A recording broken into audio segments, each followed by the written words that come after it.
The Looking Glass is brought to you by B2G Global Strategies, for whom I serve as CEO.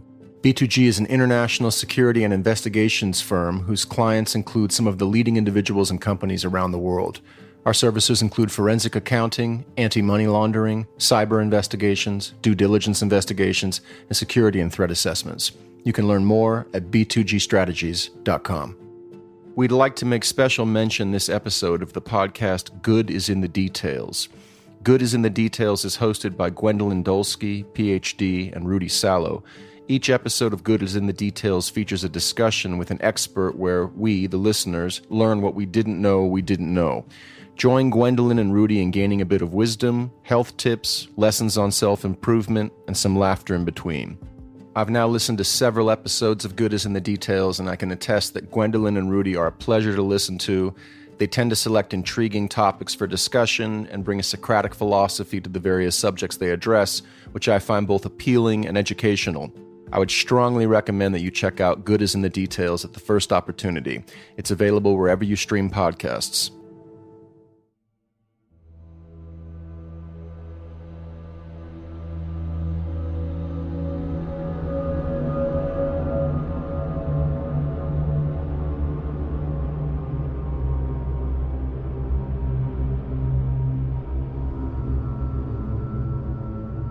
Well, dear listener, we are at the end, our final episode, and the question remains before us.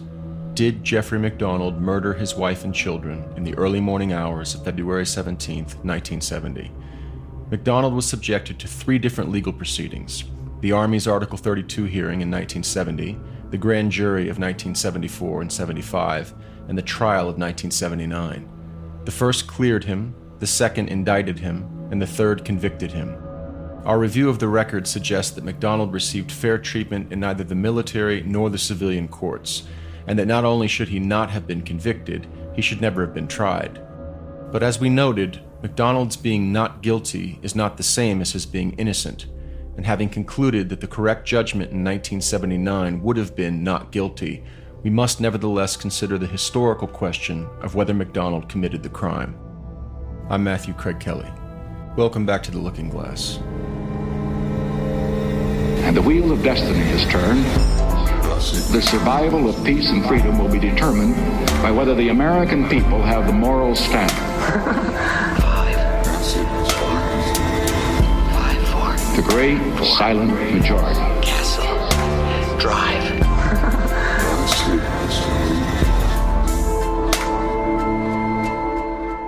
Dustin Morgan composed the music and sound design for this episode. Our cast this episode features Andy Ryder as Errol Morris, Leonard Rittberg as Gene Stokely, and Brian Kovalt as Joe McGinnis. You can follow us on Facebook at The Looking Glass True Crime Podcast and on Instagram at @TheLookingGlass_podcast. We will be posting Season 1 related documents, photographs, and short essays regularly at both of these accounts. If you enjoy the podcast, please subscribe and give us a 5-star review. We appreciate your support. In our last episode, we considered what I regard as the most powerful case for MacDonald's innocence, which is that put forward by Errol Morris in his book A Wilderness of Error, The Trials of Jeffrey MacDonald. The spine of Morris's case is a string of suspicious coincidences that are, by the famed filmmaker's lights, too numerous to be chalked up to chance. For Morris, the likelihood is that the woman on Honeycutt in North Lucas was Helena Stokely, a local drug informant known to wear boots, a blonde wig, and a floppy hat, who had no alibi for the night of the murders, and who ran with a crowd that the CID itself deemed homicidal. Who besides Stokely and her boyfriend, Greg Mitchell, was involved in the murders remains, for Morris, an open question, given Stokely's many contradictory stories about what happened that night. But those two, at least, are among the likely culprits in the killings of Colette, Kimberly, and Kristen MacDonald. Why did the Caspers hear a woman and men giggling outside their window as the group made its way towards 544 Castle Drive in the early morning hours of February 17, 1970? Because the woman in the wide-brimmed hat that MP Micah would later spot on the corner of Honeycutt and North Lucas, Helena Stokely, as well as Greg Mitchell and unknown others, were on their way to kill the MacDonald family. Why were black woolen fibers that could not be traced to any item in the MacDonald home found in Colette MacDonald's mouth and on one of the murder weapons? because her killer was wearing a black woolen garment, something Jeffrey MacDonald didn't own? Why did investigators find dried candle wax on the living room coffee table and in the girls' bedrooms, candle wax that could not be traced to any candle in the MacDonald home? Because, just as Jeffrey had reported, a woman in a floppy hat and holding what appeared to be a candle had been inside 544 Castle Drive during the attack upon him and his family.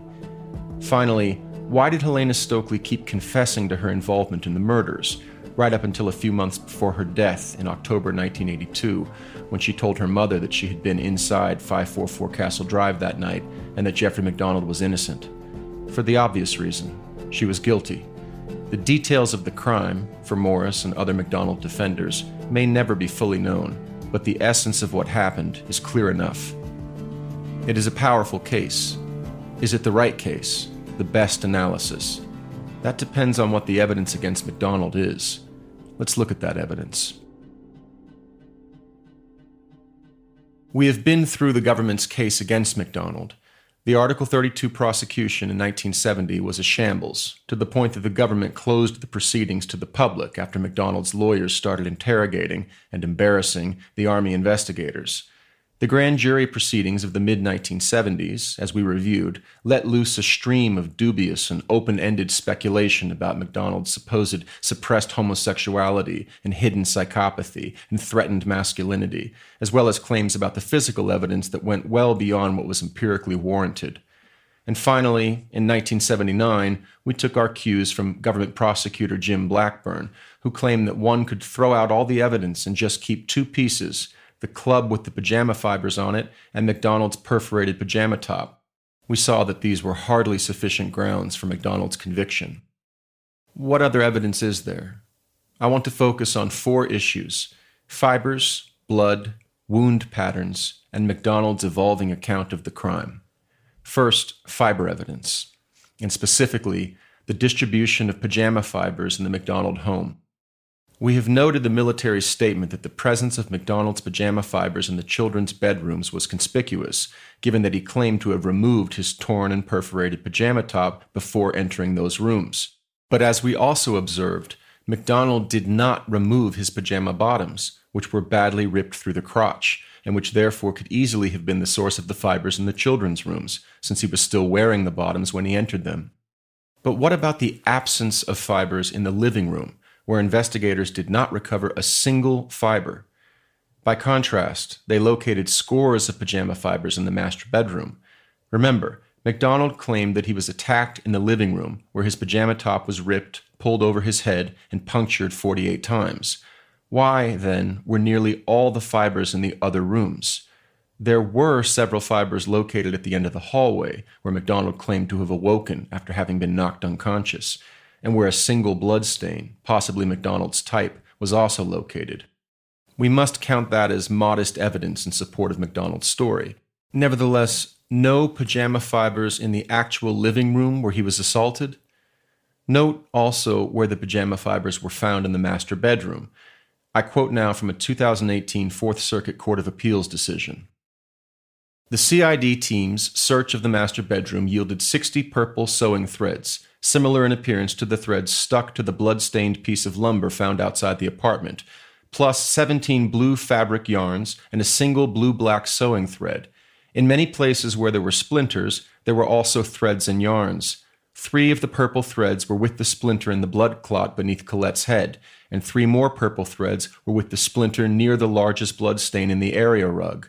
15 purple threads and 1 blue yarn were on the portion of the area rug within the outline of Colette's trunk and limbs, largely in the area that had been below her buttocks.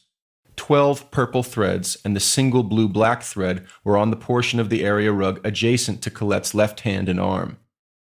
The locations of the other threads and yarns collected from the master bedroom included the following: 1 of Colette's forearms, 2 blue yarns, the throw rug near Colette's feet, 3 purple threads and 4 blue yarns, the bottom sheet and a pillowcase on the master bed, 19 purple threads and 9 blue yarns, the portion of the area rug near a corner of the master bed's headboard in the area where pig was written on the headboard in blood, 1 purple thread, and the bedspread and the pile of bedding on the floor, 2 purple threads and 1 blue yarn. What were MacDonald's pajama fibers doing in the bedding on the floor? In no part of his story did he claim to have touched or interacted with the bedding.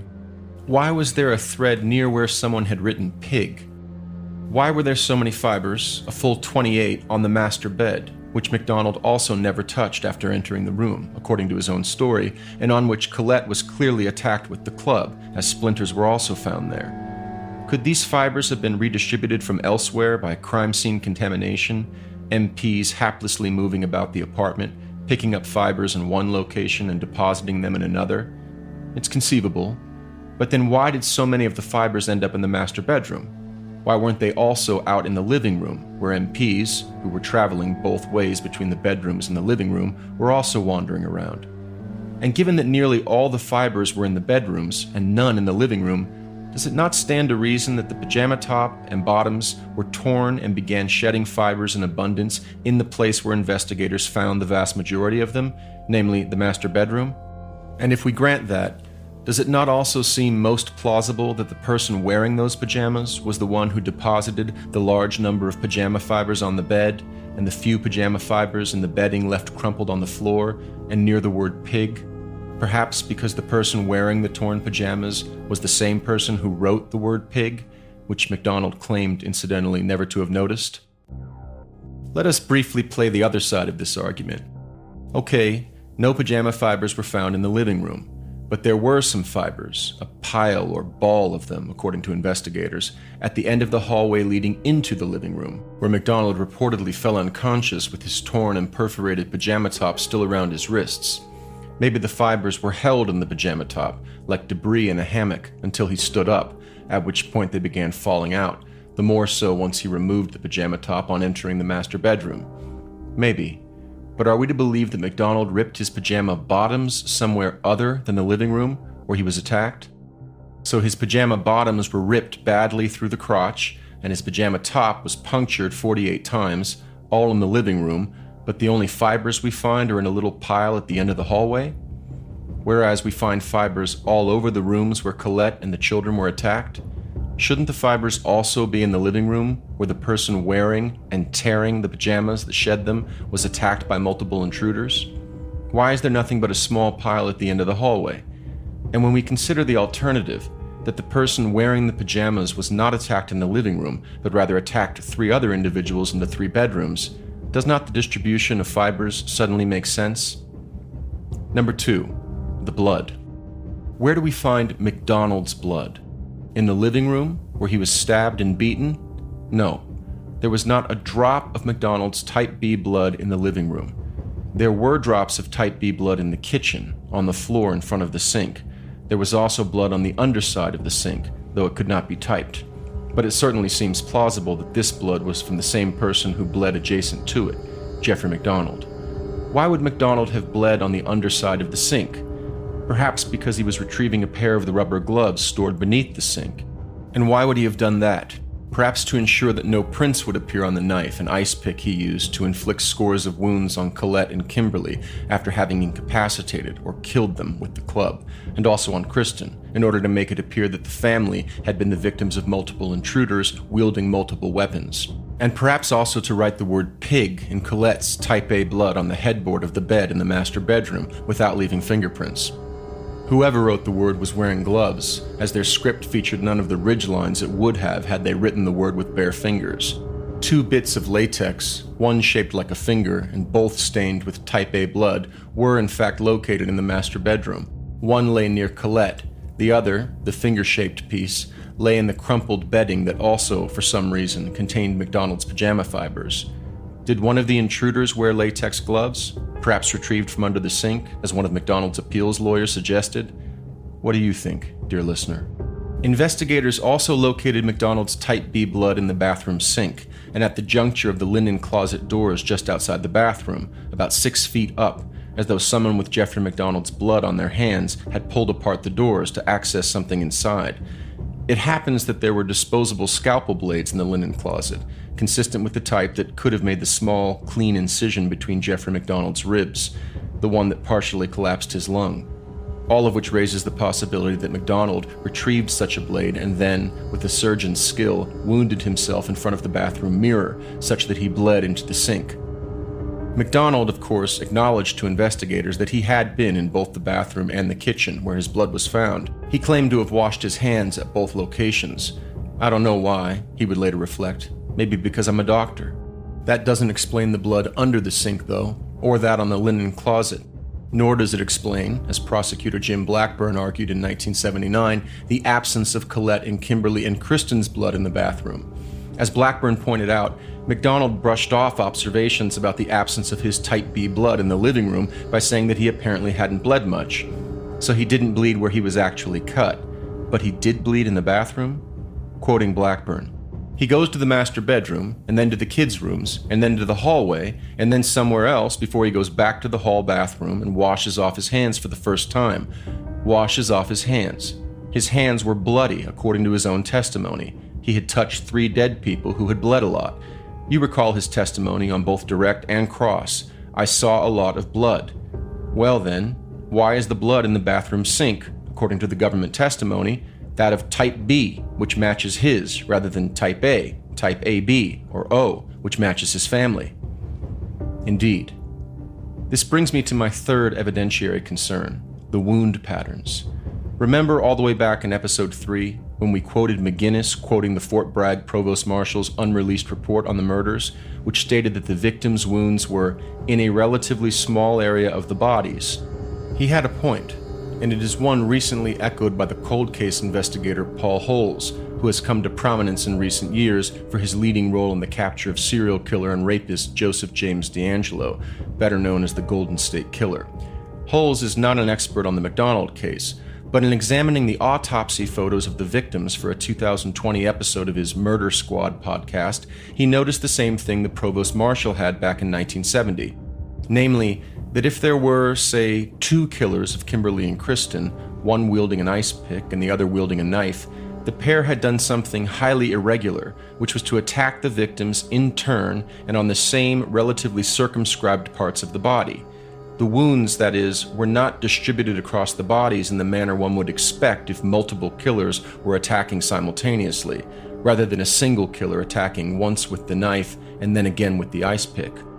This strikes me as a rather powerful observation, and one that strongly suggests that one individual inflicted the wounds on the children in particular, not a gang of attackers. That, in turn, strongly suggests that Jeffrey MacDonald did the killing. Finally, the fourth issue, which is MacDonald's story. No one doubts that MacDonald is highly intelligent, so if he were to concoct a false story meant to cover up his crime, he would do so with a good deal of cunning. He would weave inculpatory evidence into an exculpatory narrative. After all, MacDonald knew what happened, but he could only guess what investigators might learn about what happened. What did the neighbors see or hear? What would they tell the investigators? Let's assume for the moment that MacDonald committed the crime. Assume he did injure himself in the bathroom and thus knew that the investigators might find blood there. He would therefore claim, as he did, to have gone into the bathroom and stood in front of the mirror, not to injure himself, but to check on his injuries. That would account for the blood in the bathroom sink. Similarly, if MacDonald committed the murders, then it was he, and not intruders, who tossed the ice pick, knife, and wooden club out the back door. Did anyone see him? He would have no way to be certain. It is thus noteworthy, not dispositive, but noteworthy, that MacDonald claimed, in his first written account of the events of February 16th and 17th, to have noticed, sometime after the attack, that the back door was ajar, and to have briefly looked outside to see if the intruders were there, and then to have come back inside. MacDonald said in these same written notes that he had been fearful that the intruders might return. It is therefore also noteworthy that he neglected to lock or even close the back door after he realized it was open. Setting that aside, should investigators have interviewed a neighbor who saw MacDonald briefly emerge from the back of the apartment that morning, MacDonald had now incorporated that detail into his story. Yes, he popped out briefly, not to toss the murder weapons into the yard, but to look for the intruders. In these same written notes, MacDonald told his attorneys, for whom the notes were prepared, that the CID had interviewed the Kalins, who lived in the other half of the duplex, and who reportedly, MacDonald underscored, heard nothing unusual on the night of the murders. Clearly, MacDonald doubted this and was thus left uncertain as to what exactly the Kalins had heard. Suppose they heard Colette and the children screaming, as Mrs. Pendleyshock had. Suppose the Kalins, because they were right on the other side of the wall, heard what Colette and the children had screamed. Suppose Colette, quite plausibly, if Jeffrey attacked her, screamed, "Jeff, Jeff, Jeff, why are you doing this to me? Stop, stop, stop. Why are you doing this to me?" Suppose the Kalins heard her scream that and reported as much to the investigators. How would Jeffrey explain that? Perhaps by changing a single word, you, to they. Jeff, Jeff, Jeff, why are they doing this to me? Stop, stop, stop. Why are they doing this to me? He wouldn't have to change Kimmy's words. He could just claim that he heard the same thing as the Kalins when he awoke on the living room couch. Daddy, daddy, daddy, daddy, daddy. Again, inculpatory evidence could, through intelligent narrative foresight, be made exculpatory, or at least neutralized. Now, one might argue that, sure, if we adopt the perspective that MacDonald committed the crime, these details in his story almost certainly would be carefully crafted deceptions meant to explain away incriminating evidence. But we might just as easily adopt the perspective that MacDonald's story was true. Nothing about these details seems prima facie implausible, certainly not in the context of such an anomalous event. That is a fair point. But there is another way for us to probe MacDonald's story for narrative integrity, and that is to look for inconsistencies. We have noted some of these. The absence of pajama fibers and type B blood in the location where MacDonald claimed to have been attacked is inconsistent with his story. But we might also discover inconsistencies among the various articulations of the story that MacDonald has offered over the decades. Now, we cannot require utter consistency in the memory of someone recounting an event over a period of 50 years. Given the basic faultiness of human memory, there are bound to be some changes in the details of a story in that time. The question is not whether there will be a few changes. The question is whether the changes conform to a pattern. Are they random, pointing every which way in their implications? Or do they all point in the same direction? Do they all, that is, tend to exonerate the individual telling and retelling the story? I believe the answer to this last question is yes in the case of Jeffrey MacDonald. Let me give you a few examples. Among the evidence MacDonald's defense put forward as exculpatory were dried wax drippings that investigators found on the living room coffee table and in each of the girls' bedrooms. MacDonald's team pointed out that none of these drippings could be sourced to candles in the MacDonald home. This was evidence, they argued, that MacDonald's story of a light and perhaps candle-wielding intruder was true. However, lab tests ultimately revealed that the wax drippings had themselves come from 3 different sources, not from a single candle. And there were 14 candles located inside the MacDonald's home, indicating that the family used candles. MacDonald's story then changed. From 1974's "I never said I saw candles" to 2013's "The intruder appeared to be carrying 1 or more lit and dripping candles." Remember as well MacDonald's 1970 story about when he had removed his pajama top, after first walking into the master bedroom. The CID investigators quizzed MacDonald on how so many pajama fibers had wound up in the children's bedrooms, and MacDonald had no particularly compelling answer. But by 1979, MacDonald's story had changed. Now he claimed not to know precisely when he had removed his pajama top, and to have covered Colette with it only on his second visit to the master bedroom, thus leaving open the possibility that the pajama top had been in the children's rooms. Again, the story changed, not randomly, but rather in a manner that neutralized incriminating evidence. In 1970, MacDonald's story was that he'd been attacked in the living room by 3 men, one of whom wielded a smooth baseball bat-like club, and another of whom held a blade. In 2013, his assailants wielded a club or clubs, and it followed that his pajama fibers could have stuck to the club investigators actually located and on which they found pajama fibers. Yet another change, yet another piece of incriminating evidence accommodated. Then there are the 2 sets of sketches of the intruders. When MacDonald described the intruders in 1970, the name Helena Stokely meant nothing to him. By 1979, his defense was betting heavily on Stokely as their smoking gun, and they had a theory. Stokely, Greg Mitchell, and one Alan Mazerall were among the intruders. Interestingly, when MacDonald underwent hypnosis in June 1979, yielding a second set of intruder descriptions and sketches, the woman in the floppy hat now more closely resembled Helena Stokely as she had appeared in 1970. And yet, when MacDonald had been shown an actual picture of Stokely during a 1971 deposition with CID investigators, he claimed not to recognize her. Back to 1979. One of the intruders, MacDonald now recalled, was wearing a chain necklace with a cross on it, just like Alan Mazerall was known to. Unfortunately for MacDonald's defense, it would subsequently come to light that Mazerall, despite Detective Beasley's assurances that he was out on bail in February 1970, had in fact been in jail. He could not have participated in the murders. In any case, we have yet another case of MacDonald re-remembering events in a manner that exonerated him. Can this many convenient revisions be coincidental? Here is another bit of evidence, which does not fit neatly into our categories of fibers, blood, wound patterns, and handy revisions. The wooden club, which was really a slab of wood that someone put to use as a club to murder Colette and Kimberly. MacDonald denied having seen any of the other murder weapons, and we have no contemporaneous testimony to suggest that they came from within the apartment.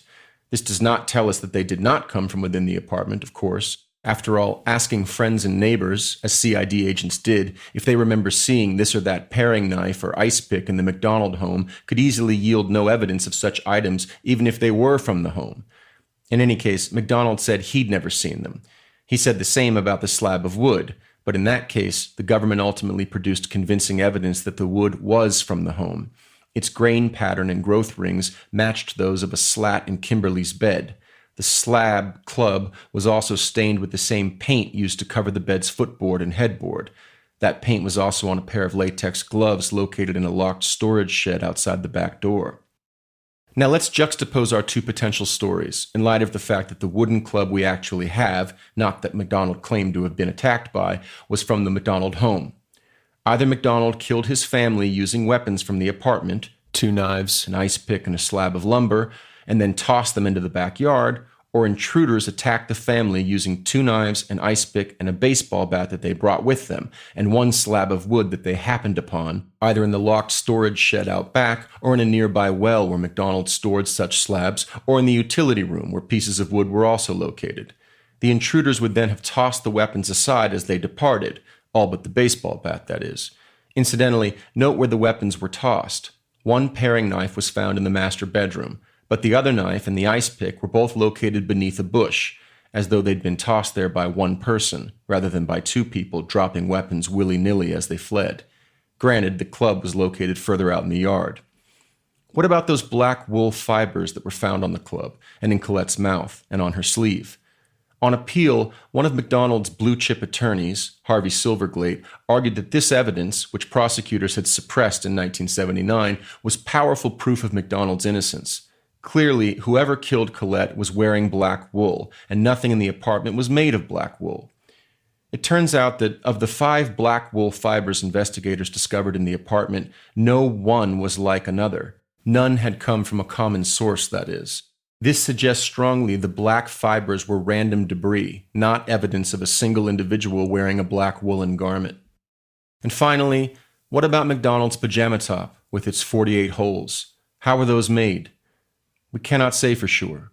What we can say, with a high degree of confidence, is that the holes were not made in the living room, where not a single fiber turned up, which means MacDonald was lying about where they were made.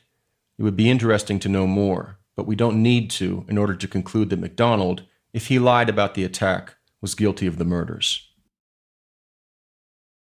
The great American prosecutor, Vincent Bugliosi, once noted that most people have a naive idea of how criminal investigations work. In the stories we tell ourselves in books and movies, the investigators invariably, in the end, weave all the disparate strands of evidence into a coherent, final, revelatory narrative that solves the crime. Case closed. In real life, as every good investigator and also historian knows, it never works that way. There will always be danglers, things that don't fit. Knowing that, our job is to tell the story that makes the most sense of the most evidence. 2 or 3 danglers is different than 20 or 30. If the bulk of the evidence does not fit into the story we tell, the story is wrong. On the other hand, it cannot be counted against a story that it fails to account for every piece of evidence. That just isn't how life works. Real life entails coincidences and anomalies.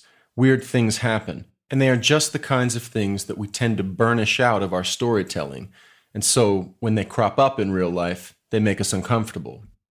What are some of these danglers in the MacDonald case? Well, we have to decide. What is a dangler and what isn't? What is more likely to be an improbable coincidence? That Kenneth Micah happened to drive past a woman roughly matching Jeffrey MacDonald's description of an intruder standing on a corner a half-mile from the crime scene? Or that all of Jeffrey MacDonald's pajama fibers wound up in the rooms where he wasn't attacked and where his pajamas therefore weren't ripped and repeatedly punctured? That a local drug user who sometimes wore a blonde wig and floppy hat had no alibi for the night of the murders? Or that intruders intent upon killing Jeffrey MacDonald, intruders who stabbed everyone in the house scores of times, left Jeffrey lying face down in the hallway and left not a scratch on his back, the one part of MacDonald's body MacDonald himself could not injure? I would contend that the probability of a random woman in a wide-brimmed hat standing on a street corner a half-mile from the crime scene is greater than the probability that none of Jeffrey MacDonald's blood or pajama fibers would be left in the location where he was attacked by intruders. We can lower the probability of the woman on the street corner by tacking on the Caspers' testimony regarding the voices outside their window. But even the combination of these facts cannot, for me, overcome the improbability of the mismatch between MacDonald's description of events and the physical evidence in the apartment. As uncanny as the woman on the street corner was, we are still left with plenty of questions if we are to entertain the possibility that she was involved in the crime. For example, where were her compatriots? In A Wilderness of Error, Errol Morris interviewed Helena Stokely's brother, Gene, who told Morris that Stokely had relayed to their mother that she saw the murders and that she had fled the scene alone when things spun out of control. Morris. So she left the others? Gene Stokely. That's what she said?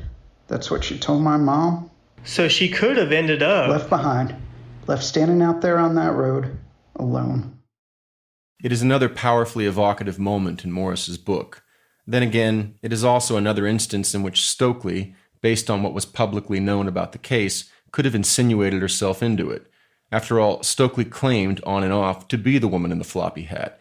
It thus stands to reason that she would imply that she was the woman on the corner of Honeycutt and North Lucas. But contrast Stokely, who said so many untrue things about her involvement in the case over the years, with Kenneth Micah, who was arguably the most scrupulously honest person to testify at the Article 32, and recall what Micah said, categorically. The woman on the corner of Honeycutt and North Lucas was not Helena Stokely. Micah's were the only eyes that ever took in the woman on the corner. Perhaps we should trust them. As skeptical as I am of Joe McGinnis, there is a passage in Fatal Vision whose persuasive pull is difficult to deny. Writing of his experience observing the 1979 trial, McGinnis recalled, "There were a lot of nights I did not sleep in Raleigh. It got worse towards the end, particularly after Helena Stokely had testified. It was not so much what she had said or hadn't said. It was Jeffrey MacDonald's absolute lack of reaction to her presence. If his story were true, she was the woman who had participated in the slaughter of his family, and here she was, after 9.5 years, 20 feet from him in the courtroom. Yet, he showed no anger, no sorrow, not even curiosity. There was anger at the judge, of course, for not permitting the Stokely witnesses to testify. There was anger at Brian Murtaugh and Paul Stamba and Mildred Kassab. But toward the woman who had, he said, destroyed the people he had loved most, and who had reduced his own life to dust and ashes, he displayed less emotion than he did while watching Gilda Radner perform on Saturday Night Live.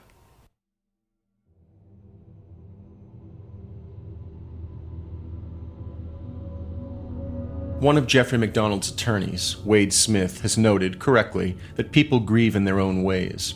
A person's not showing the appropriate emotion at the appropriate moment does not necessarily indicate anything, and we have seen how dangerous it can be to assume, as almost everyone does, that one can detect another person's sincerity and honesty merely by scrutinizing their affect. It's just not true.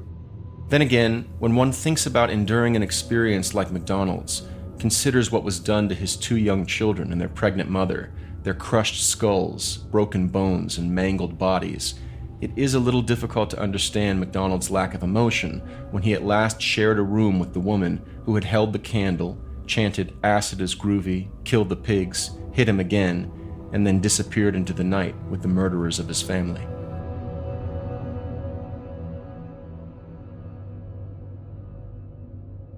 The issue of danglers runs deeper than merely the few pieces of evidence that cannot be made to fit into our story. Jeffrey MacDonald himself doesn't fit. Psychopaths, as any competent psychologist will testify, have histories, and the histories conform to a pattern. Psychopaths cannot maintain close relationships. MacDonald married his high school sweetheart. They leave a trail of bruised and battered ex-friends and lovers in their wake. The Army's exhaustive search of MacDonald's personal history turned up none, and so on. As Stephen A. Diamond writes in a 2009 article in Psychology Today, the specific diagnostic criteria set forth by DSM-4-TR make it clear that psychopathy, sociopathy, disocial or antisocial personality disorder cannot and should not ever be diagnosed in a vacuum on the basis of a violent crime without having concrete evidence of there being a pervasive pattern of disregard for and violation of the rights of others occurring since age 15 years. MacDonald's biography, even when exhaustively investigated by the government, read like a walking repudiation of psychopathology. The psychopath designation was pure ad hoc. Was he a narcissist? It's possible, but most narcissists aren't capable of murdering their wife and children or anyone else. The other theories about MacDonald's threatened masculinity and the like have even less going for them. So how could Jeffrey MacDonald have done it? Our desire to shoehorn his personality into some prefabricated pathological mold stems from our inability to reasonably answer that question. There had to have been something wrong with him, something psychologists know about and understand. He hid it from us, but it was there, and it explains everything. But that appears to be as much a myth as MacDonald's story of intruders. Even McGinnis had trouble chalking up the night of February 16th, 17th, 1970 to simple psychopathy. He thus added a novel element, speed. McGinnis claimed to have discovered MacDonald's use of speed while the author was searching through private papers to which MacDonald had given him access. There, he stumbled upon the April 1970 handwritten account of the night of the murders that MacDonald had prepared for his attorneys, wherein MacDonald disclosed he had been taking a diet pill called Escatrol in February 1970. But there is no credible evidence that MacDonald was taking the pills in any significant quantity, and the speed theory glosses over the illogical idea that MacDonald, the smooth-talking, highly manipulative, Princeton-educated psychopath, would disclose such information to McGinnis when MacDonald knew full well that his medical examinations from the morning of the murders concluded he had no drugs in his system. Is this supposed to have been an oversight? The doctor, indeed the drug abuse counselor, accidentally divulging that he happened to be on speed on the night of the murders? McGinnis was aware that his more discerning readers might find this novel theory of the murders incredible, and therefore tried to head off the charge of absurdity at the pass. And when MacDonald sat down to write the first account of the night's events, knowing that he was now considered the chief suspect, he wrote, his consumption of a drug which is capable of triggering psychotic rage had been the thing he had felt it necessary to mention first. If one can count this disclosure as evidence of MacDonald's guilt rather than of his innocence, then one can count anything as evidence of his guilt. Incidentally, McGinnis's claim that the speed was the thing MacDonald had felt it necessary to mention first was false. As Jerry Allen Potter and Fred Boss note in their book-length rebuttal of Fatal Vision, MacDonald mentioned the Escatrol a full 54 single-spaced typed lines into the journal entry. If we set aside the speculation and circular reasoning and commit ourselves to simply following the evidence, we are left with the conclusion that Jeffrey MacDonald was an ambitious, well-liked, clean-living, hard-working family man whose wife, children, friends, and colleagues thought the world of him. His primary character flaw appears to have been rampant philandering, which is no small matter, but the bridge from philanderer to murderer is, statistically speaking, rarely crossed. Why, then, did he do it? I don't know the answer, but given the totality of the evidence, it does seem reasonable to conclude, as the government did, that something occurred in the early morning hours of February 17, 1970, which triggered MacDonald's rage. Whatever it was is more likely to have come from Colette than the children. Children can drive a normal parent a bit crazy, but a rage reflex is more likely to have emerged from something uttered by a person capable of cutting MacDonald to the quick. Mrs. Kalin heard Colette's voice raised in anger. Things had escalated. MacDonald struck. He harmed Colette badly. Perhaps, as prosecutors alleged, his eldest daughter, Kimberly, rushed in to help her mother or to see what was happening, as the presence of Kimberly's type AB blood in the room suggested. However things played out from there, MacDonald reasoned that he could not turn back. Were he to leave anyone alive, his life as he knew it, all his hopes and dreams and ambitions, would be over. And he reasoned that this would be a waste. Was it easy for him to kill his family, and especially his youngest, Kristen, who was only 2 years old? I suspect it was not. I suspect that when we see MacDonald, decades later, recalling Kimberly crying out, "Daddy, Daddy, Daddy, Daddy, Daddy," and we see his eyes well up and hear his voice falter, the emotions are real. It is probably still hard for Jeffrey MacDonald to recall what he did.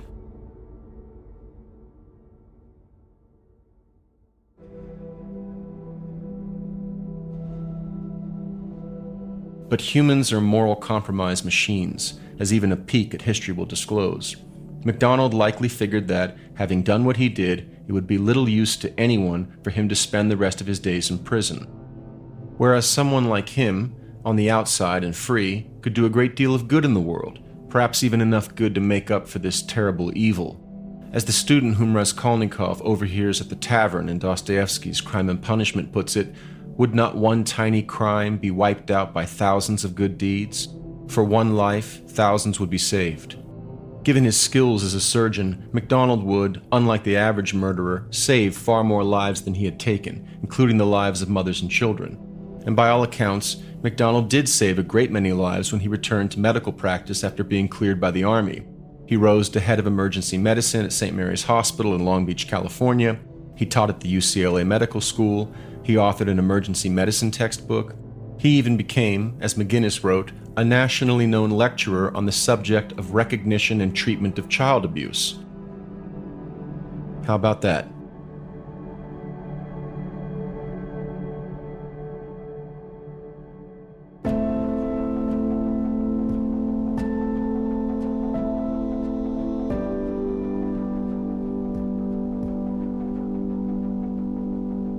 Recall MacDonald's testimony before the grand jury when he confessed, "You know, I feel guilty every time I have a good time.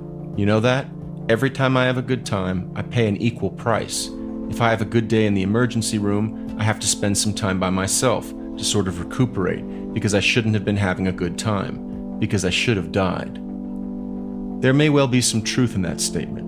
Perhaps MacDonald does, or did, carry a heavy burden of guilt, and perhaps he reasoned that such guilt was punishment enough. Perhaps today he still thinks, what good has it done anyone for me to have remained behind bars all these years?